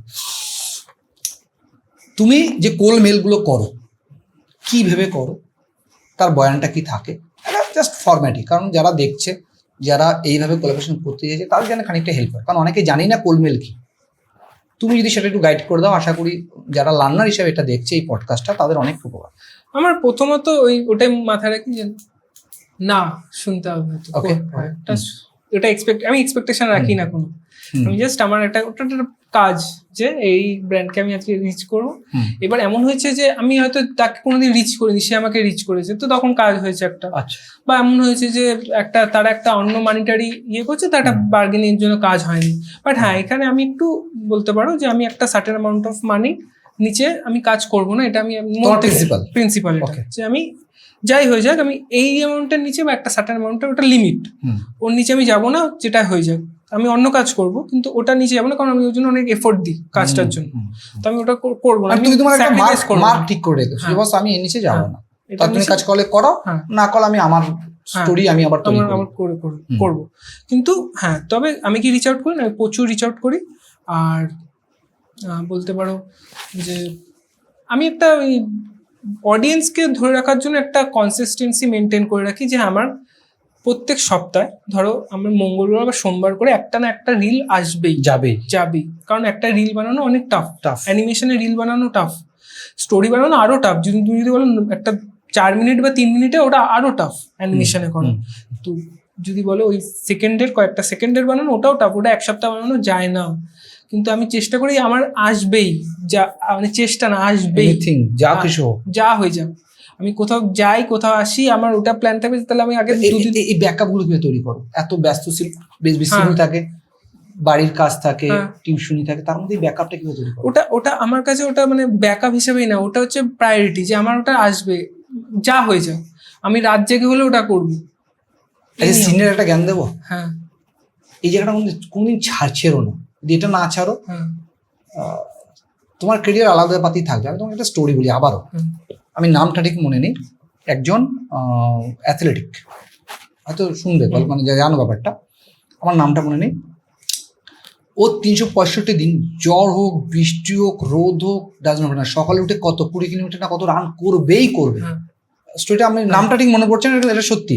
এবং কতগুলো অলিম্পিকও পেয়েছে, এরকম কিছু ব্যাপার আছে। বলছে ঝড় বৃষ্টি রাত কিছু দেখার নেই, যেদিন আমার মুড খারাপ থাকে ওর, সেদিন নাকি 20 জায়গায় 40 কিলোমিটার রান করে। এই যে কিকটা, এই যে ডিসিপ্লিনটা, এটা ওর জীবনের আলাদাই মার্থ এনে দিয়েছে এবং আলাদা জায়গায় পৌঁছেছে। যে তুমি বলছো যে ওটা আমার প্রায়োরিটি, ওটা আমাকে করতে হবে, তারপর অন্য কিছু, কিন্তু সেখানে তুমি কোনো টাকা পাচ্ছ না, টাকা দরকার নেই, তখন ওটা আমার কাছে কনসিস্টেন্টিটাই ম্যাটার করে। আর এইটা যে বজায় রাখতে পারবে তাকে শিওর বলছি সে জীবনে সাকসেস হবেই কন্টেন্ট ক্রিয়েশন সোশ্যাল মিডিয়ার মাধ্যমে। যদি আফটার 2 ইয়ার 3 ইয়ার 4 ইয়ার কেউ সাকসেস না পায়, অ্যাজ এ রিপন টক্সের তরফ থেকে বলছি তারা আমাদের কাছে আসবেন। 2-3 বছর আপনি কন্টিনিউয়াসলি আপনার কন্টেন্ট দিয়ে গেছেন এবং যে অনুসারে গ্রো হওয়ার মানে আপডেট হওয়ার কথা সেভাবে আপডেট করেছেন। যদি কন্টেন্ট আপনার সেই তারপরে যদি আপনার ইকোনমিক ফ্লো না বাড়ে, আপনি আমাদের কাছে আসবেন, ফ্রি অফ কস্টে আমি আপনাকে 1 বছর সার্ভিস দেবো, যেখান থেকে আপনাকে আরও বেশি করতে পারবে। মানে আমি আমাকে সেল করছি না বা প্রমোট করছি না। আমার বক্তব্য হচ্ছে যে এই যে কথাটা বলছে কঙ্কন আজকে, এটা যদি কেউ ম্যানেজ করতে পারে সে সোশ্যাল মিডিয়া রাজত্ব করতে পারবে তার সেগমেন্টে, এখানে কোনো ভুল নেই। ঠিক বললাম? হ্যাঁ, কিন্তু এখানে একটা ক্যাচ আছে। ক্যাচটা হচ্ছে যে যখন কনসিস্টেন্সি আছে না, তখন তুমি যখন দেখবে যে তোমার আস্তে আস্তে তোমার যে কন্টেন্ট গুলো দিচ্ছ আপডেট, আমি এটাই বললাম যে তোমাকে সময়ের সাথে আপডেট করতে হবে। তুমি যদি সময়ের সাথে আপডেট না করো, তুমি যদি একই প্যাটার্ন ধরে রাখো, মানুষ দেখবে না। আগে কন্টেন্ট কি ছিল? আগে যে কোনো শুট করতে রিল বানাতো, তারপরে কি এফেক্ট এলো নানা রকম, তারপরে কি হলো দুজনের মধ্যে বক্তব্য এলো। তো এখন ধীরে ধীরে আগে 3 সেকেন্ড হুক কে জানতো যে 3 সেকেন্ড আমাকে রাখতে হয়, এখন তুমিও জানো হুকটা। আগে যারা সোশ্যাল মিডিয়া থাকে সবাই জানে যে আমি হুক 3 সেকেন্ডে না ক্রিয়েট করি অডিয়েন্স আমার থাকবে না। ইনস্টাগ্রাম নিজেই বলবে তোমাকে তোমার 3 সেকেন্ড খারাপ আছে, ওর জন্য অডিয়েন্স চলে যাচ্ছে। হ্যাঁ, তো তোমাকে আপগ্রেড করতে হবে। আর আমি চ্যালেঞ্জটা এই জন্যই বললাম যে কেউ যদি 2-3 বছর এফোর্ট দেয়, টাইম ফলো করে, শিডিউল ফলো করে, আপডেট ফলো করে, সে ইনকাম ওখান থেকে পাবে না, হতেই পারে না, অসম্ভব ব্যাপার। তবে তার কোনো ফল্ট আছে, তো এইটাকেও বজায় রাখতে পারলে হবেই। আর সব আপডেটগুলোকে অলওয়েজ ফলো রাখতে হবে, এই ক্যাচটাকে মাথায় রাখতে হবে, তাই তো? ওকে, তুমি এখন পর্যন্ত কতগুলো ক্যারেক্টার বানিয়েছো তোমার মতো করে, তোমার আমি কার্টুনসে? আমি না, সত্যি কথা বলতে আমি না, মানে কোনো ক্যারেক্টারকে, একটা ক্যারেক্টার আছে যে এই ক্যারেক্টারটা চেঞ্জ হতে থাকে, ঠিক আছে? তো আগে কখনো দাড়ি, কখনো মানে একটা, ও হচ্ছে কোনো নির্দিষ্ট আমার ক্যারেক্টার নেই। আচ্ছা, মানে তোমার আমি কার্টুনসে কোনো ক্যারেক্টার নেই? না, সবটাই হচ্ছে গল্প বেসিস। আমার আমি কার্টুন যদি কেউ চেনে, বলবো হ্যাঁ এই চ্যানেলটা গল্প আসে ভালো ভালো, এটাই, ভালো খারাপ যাই হোক গল্প আসে। মানে পার্টিকুলার তোমার কোনো ক্যারেক্টার না? যেমন নানা রকম অ্যানিমের একটা করে ক্যারেক্টার থাকে। হ্যাঁ, ওরকম একটা গল্পের জন্য একটাই ক্যারেক্টার। ও ঠিক আছে, আমার তবে আর্ট স্টাইলটা আমি মেনটেন করি, যে এই আর্ট স্টাইলটাই আমি এই ফরম্যাটটা, আর ওটা তোমার ট্রেডমার্ক বেসিক্যালি, যে ভাই ট্রেডমার্ক আর্ট স্টাইল, ক্যারেক্টারটা না। ওকে, এই যে গল্পগুলো বলো বা যে ক্যারেক্টারগুলো নিয়ে ডিসকাস করছি, এর অনুপ্রেরণা তোমার কোথা থেকে আসে? এই যে বড় বড় মুভি দেখছো সেখান থেকে, না অন্যভাবে? অনুপ্রেরণা মুভিজ একটা বিশাল বড় রোল প্লে করে, বাট আমি না, মানে যদি বলো ধরো দুজন মানুষ রাস্তায় ঝগড়া করছে, আমি কিন্তু দাঁড়িয়ে দেখতে থাকবো, ঠিক আছে? এটা আমার কাছে একটা মানে আমি জানি না কেন ঝগড়া বা ট্রেনে যাতায়াত, একটা কনভারসেশন কিছু একটা চলছে যেটা ইন্টারেস্টিং, থার্ড পার্সন হিসেবে দুজনের কনভারসেশন শুনতে খুব ভালো লাগে, ওই জন্য আমার পডকাস্ট ভালো লাগে। পিএনপিসি করো না তো? আমার ভালো লাগে, সত্যি বলতে আমার ভালো লাগে করতে। তোমার ক্যারেক্টার মানুষ জেনে যাচ্ছে, মানে তোমার পাড়া প্রতিবেশী জেনে যাচ্ছে, বন্ধু বান্ধব। পিএনপিসি ওইভাবে না, বাট হ্যাঁ, মানে এটা তো বাঙালিদের মধ্যে ভাই ব্লাড রক্তেই আছে আর কি। ও আমার বন্ধু আমাকে কিছু বলছে, আমি ওকে কিছু বলছি, তো এটা মজা হতে থাকে। আচ্ছা, বেশ। বাট হ্যাঁ, এই যে আমার ট্রেনের জার্নি, তুমি ধরো আমি যে আসলাম আজকে, কটা গল্প পেয়েছো? অনেক, আমি 3টে গল্প নিজে লিখেছি নোটসে, আস্তে আস্তে, মানে দেখে দেখে। ওয়াও, 3 রকম গল্প আমি লিখেছি আমার। বাট এই যে ট্রেনে আমি একটা টাইমে অনেকটা ট্রেন জার্নি, ধরো আমি যে আমার কলেজটা ছিল সেটা আমাকে ওখানে পিজিতে থাকতো, তো আমি চলে আসতাম, ঠিক আছে? আমি শুক্রবার হলে আমার একটা বাড়ি টানতো যে আমাকে বাড়ি যেতে হবে। তো আমার যেই ক্লাস হয়ে গেল, আমি 5:30 ঝোলা ফোলা নিয়ে চললাম, আমি একদম বাসে, একদম বাধাধারা বাস টাইম উঠলাম। আবার সোমবার দিন সকালবেলা আবার আমি ইয়ে করে চলে যাবো। আবার আমার হলদিয়াতে কলেজ ছিল, আচ্ছা, ইঞ্জিনিয়ারিং কলেজ।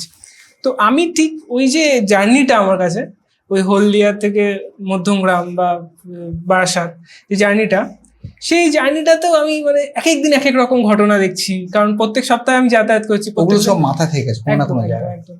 আমার কলেজেও প্রচুর ক্যারেক্টার আছে, সেগুলো তোমায় ইন্সপায়ার করে সব। একদম, বন্ধুদের কত গল্প আছে, ক্যারেক্টার আছে, যেগুলো আমাকে ইন্সপায়ার করে। ওয়াও, আমার একটা কথা বলি, আমি ফ্লেক্সের কাজ করতাম, তো গ্রাফিক্স মানে আমার জীবন। আমি যখন অ্যাজ এ প্রফেশনাল শুরু করি, আমার গ্রাফিক ডিজাইন শুরু করি, যদি গল্পটা আলাদা, যা গল্পে যাচ্ছি না। তুমি যখন ট্রেনে বাসে বললাম, যখন যেতাম আমি সবসময়, আমি মানে আর্টের স্টুডেন্ট নই, মানে আমি আঁকতে জানতাম, কালার কনসেপ্ট আমার ছিল। আমি ছোটবেলা খুব কম সময় জন্য আঁকা শিখেছি। গ্রাফিক্যালি আমি দেখে দেখে শিখেছি তোমার মতো। মানে আমি ট্রেনে বাসে যেতাম, আমার মাসির বাড়ি মধ্যমগ্রাম, তোমাকে বললাম মাসির বাড়ি মধ্যমগ্রাম, মানে আমার 3টে ট্রেন ছিল, 3:45 তখন ছিল 3:15, এখন যেটা 3:45, ট্রেনে চাপতাম। এবার আমাদের তো খুব একটা বড় হোর্ডিং ফোর্ডিং থাকে না এই মফস্বলের জায়গায়, সব তোমাদের ওদিকে। ওখান থেকে যাওয়ার সময় তখন আমরা কোনো সময় দমদম যেতাম, দমদম থেকে তুমি যে রুটে এলে আর কি, মধ্যম রুটে যেতাম, বা আমি সোদপুর থেকে নেমে যেতাম। তখন শুধু হোর্ডিং ব্যানার দিকে তাকাতে যেতাম, মানে কোন কালারটা কোন কনসেপ্ট এবং সেটা কোনো না কোনো মাথা থাকতো এবং আমি ইমপ্লিমেন্ট করতাম পরে এসে করা। মানে আমার বক্তব্য হচ্ছে তোমার প্রফেশনটা যখন তোমার মানে সময়ের সাথে মিশে যায়, মানে তোমার সাথে মিশে যাবে, তার থেকে বেশ আউটপুট কিছু হতে পারে না। একদম। মানে তুমি আস্তে আস্তে বলছো 3টে গল্প বানিয়েছো, 3টে গল্পে কিন্তু তুমি 3 রকম স্টোরি স্টেশন থেকে তুলেছো, মানে স্টেশন টু এখানে তোমার স্টেশন পথ পর্যন্ত তুলেছো। এই যে তোমার জীবনশৈলীর সাথে তোমার কেরিয়ারটা জুড়ে গেছে, এর থেকে বেস্ট কিছু হতে পারে না। কিছু আমার মনে হয় যারা যারা পর্যন্ত এই সেগমেন্টটাকে ফলো করেছে তারা সবাই জীবনে সাকসেস, কোনো না কোনো জায়গায়। সাকসেসের মানে ডিসক্রিপশন বা মানে পুরো বিষয়টা তো আলাদা, সবার কাছে সাকসেসের প্যারামিটার আলাদা। তোমার কাছে সাকসেস প্যারামিটার একটা সুন্দর গল্প বলবো, অডিয়েন্স দেখবে, ইমোশন হবে, মজা পাবে, ব্যাস সাকসেস। আমার কাছে একটা ভালো পডকাস্ট করবো যেটা মানুষ দেখে অ্যাপ্রিসিয়েট হবে, সেটা একজন হতে পারে, দুজন হবে। এই পডকাস্টটা যদি একজনও শেখে বা তোমার এই কেরিয়ারটাকে বেছে নেয়, আমার মনে হয় সাকসেস। তো সবার কাছে সাকসেসের ডেফিনেশন আলাদা। তো তার কাছে সাকসেসটা এটাই হবে যে তার ডিজাইন কোনো একটা দেখে, তোমার গল্প আজকে আসার সময় যে গল্প 3টে বানিয়েছো, আমাদের একটা গল্প যদি অ্যাটলিস্ট মানুষ পছন্দ করে, আমার মনে হয় তোমার জার্নিটা বা তোমার গল্পটা সার্থক। বেসিক্যালি বর্তমানে এআই যুগ, আমরা এআই যুগে পড়ে গেছি বেসিক্যালি। এখন আর কেউ মানে মুখে বলতে মানে হাতে লিখতে হয় না আর হাতে আঁকতে হয় না, সব বললেই বেরিয়ে যায়। সেখান দাঁড়িয়ে কি মনে হয় অ্যানিমেশন ক্যারিয়ারটা কতটা ক্ষতিগ্রস্ত হতে পারে বা কতটা ডেভেলপ হতে পারে? সত্যি বলতে এআই যুগে যদি বলে এআই, এটা একটু ভয় দেখায় আর কি। ঠিক আছে, আমি নিজেও ভয় পাই যে এআই দিয়ে যদি এত কিছু হতে পারে তাহলে এটা ভয় লাগে। কিন্তু আমি না একটা জিনিস দেখেছি, আমি নিজেও যেহেতু একটু এআই বা এগুলো দেখি আর কি, তো আমি দেখেছি যে এর যে এর না কিছু ডিসঅ্যাডভান্টেজ আছে। হয়তো পরবর্তীকালে এটা জানি না, হয়তো এটা ঠিকঠাক হয়ে যেতে পারে, বাট আমি একটা জিনিস দেখেছি যে এআই বানায় কি করে, ওর উপর একটা কারোর উপর করে কারোর থেকে ডেটা নিয়ে। আজকে যেরকম গিবলি স্টুডিওজের যে গিবলি আর্ট ফর্মটা যেটাকে পুরো এক্সপ্লয়েট করা হলো, সেটা কিন্তু এআই করেছে ওই হেয়া ম্যাজিকের আর্ট স্টাইলটাকে নিয়ে। তো ওই যে আর্ট স্টাইল, ওটা যদি না থাকতো, আর্ট যদি না থাকতো, তাহলে তার উপরে তো নির্ভর করে এআইটা ওটা বানাতে পারতো না। তো এআই যখন বানাতে পেরেছে তখন তার মানে ওটাকে প্রেজেন্ট থাকতে হবে। তো আর্টকে সবসময় থাকতে হবে, এটা পিলার, তার উপরে এআই ওটাকে এবার এক্সপ্লয়েট করবে না কিভাবে নেবে, ওটা একটা জানি না ওটা কি হবে। অ্যাট দ্য এন্ড আর্ট এইভাবে সার্ভাইভ করবে কিনা আমি জানিও না, সত্যি বলতে আমি জানি না। এআই নিয়ে আমার একটা সংজ্ঞা আছে, মানে আমার একটা ভাবনা আছে। এআই তোমার কাজটাকে শর্ট করতে পারে। তোমার যে ভিডিওটা বানাতে 4 দিন লেগেছিল, 4 মাস লেগেছিল, সেটাও তো 4 দিনে নামাতে পারে। বাট তোমার ক্রিয়েটিভিটিকে ও না নিতে পারবে না।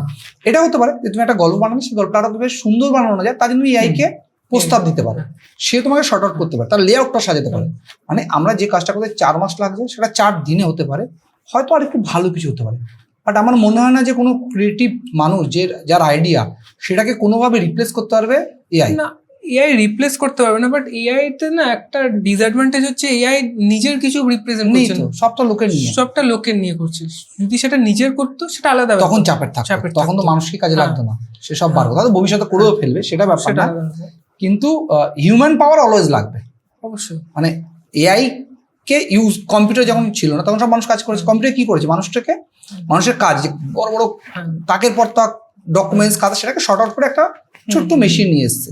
এআই এটাই করবে যে সংস্থায় 50 জন লাগতো, যে এআই এক্সপার্ট হবে হয়তো 5 জন কাজ করবে, তাহলে বাকি 45 জন কাজ করবে না, ডেফিনেটলি করবে, তারা হয়তো আলাদা সেগমেন্টে করবে, আলাদা কাজে করবে।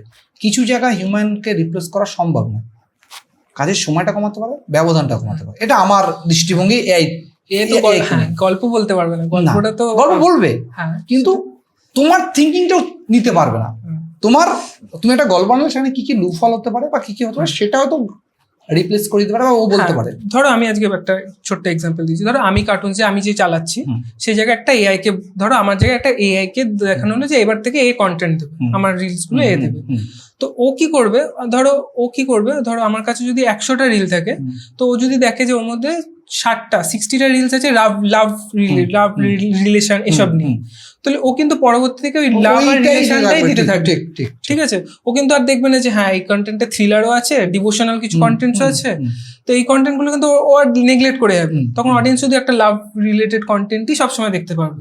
তো এই যে একটা ভ্যারাইটি অফ কন্টেন্ট সেটা পাবে না।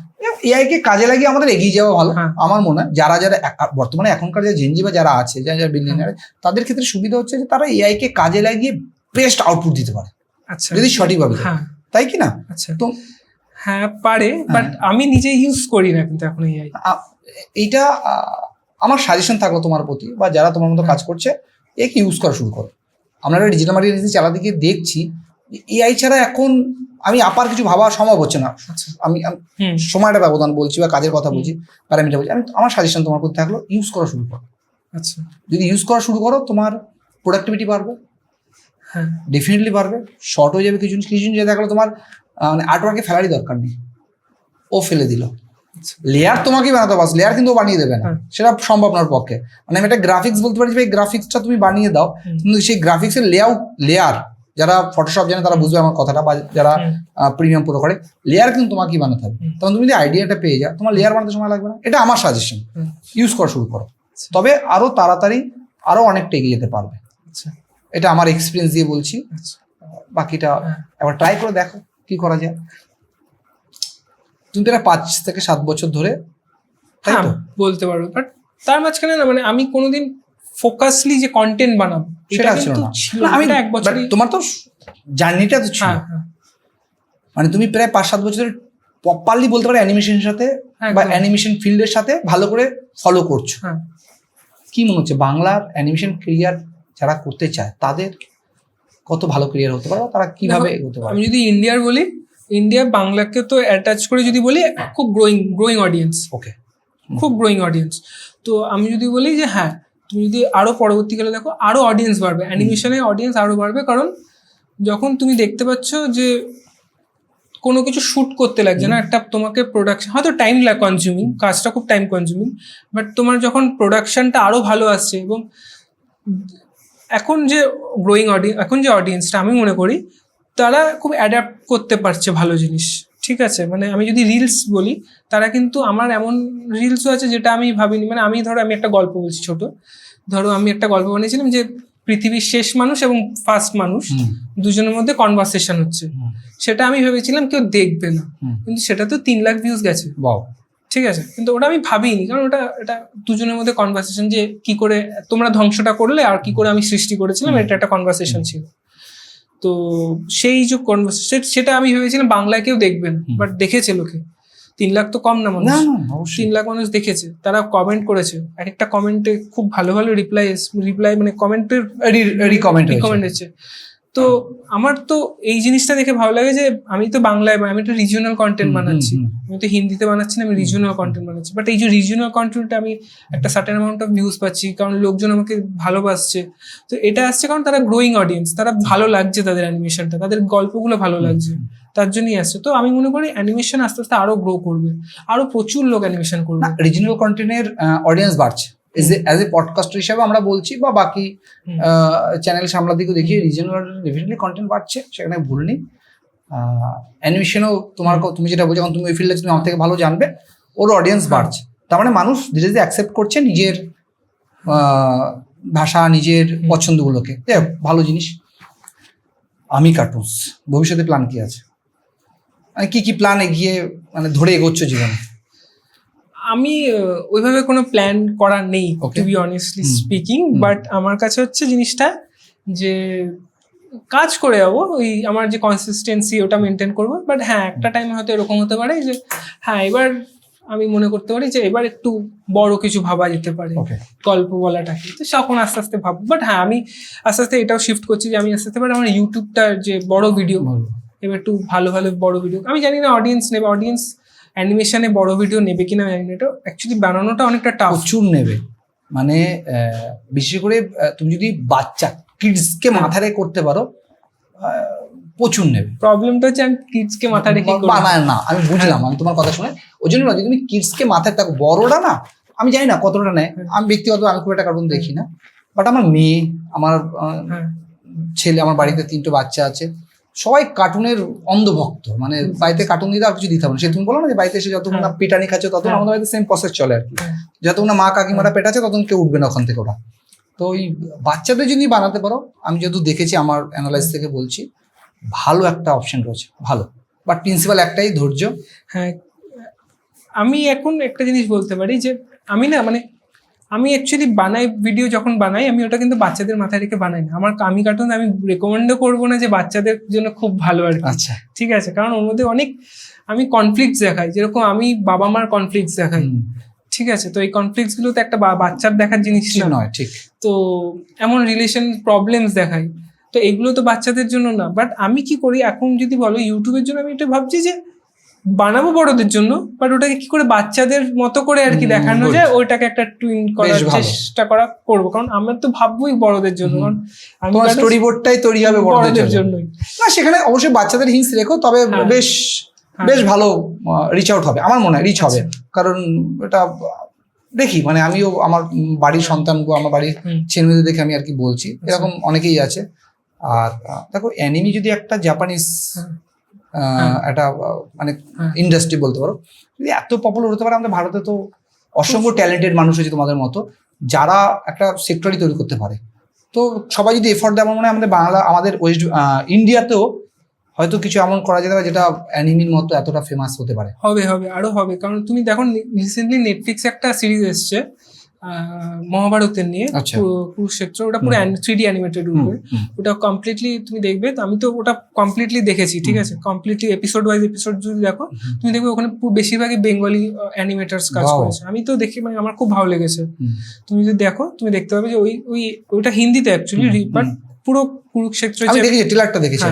তো ওটা পুরো একটা, তুমি দেখবে অনেক বেঙ্গলি অ্যানিমেশনস কাজ করেছে। মানে স্কোপ আছে প্রচুর, কেউ যদি এফোর্ট দেয় বা কেউ যদি চিন্তা ভাবনা করে, একটা সুন্দর কেরিয়ার করতে পারে এবং সুন্দর জায়গায় আমাদের বাংলা বা তথাপি ভারতবর্ষ একটা ভালো জায়গায় পৌঁছতে পারে অ্যানিমেশনের দিক দিয়ে। ঠিক। থ্যাংক ইউ কঙ্কন, এতটা সুন্দর সময় দিলে এবং এতটা ভালো হেলদি ডিসকাশন হলো। আমার মনে হয় যারা শেষ পর্যন্ত দেবে তাদের মজাই লাগবে, যদি এই সেগমেন্ট তার হয়। ভালো থেকো এবং তোমার আমি কার্টুনসটা আরো দূর এগো, আমরা সেটাই তোমাকে শুভেচ্ছা জানাই। ভালো থেকো। Thank you so much.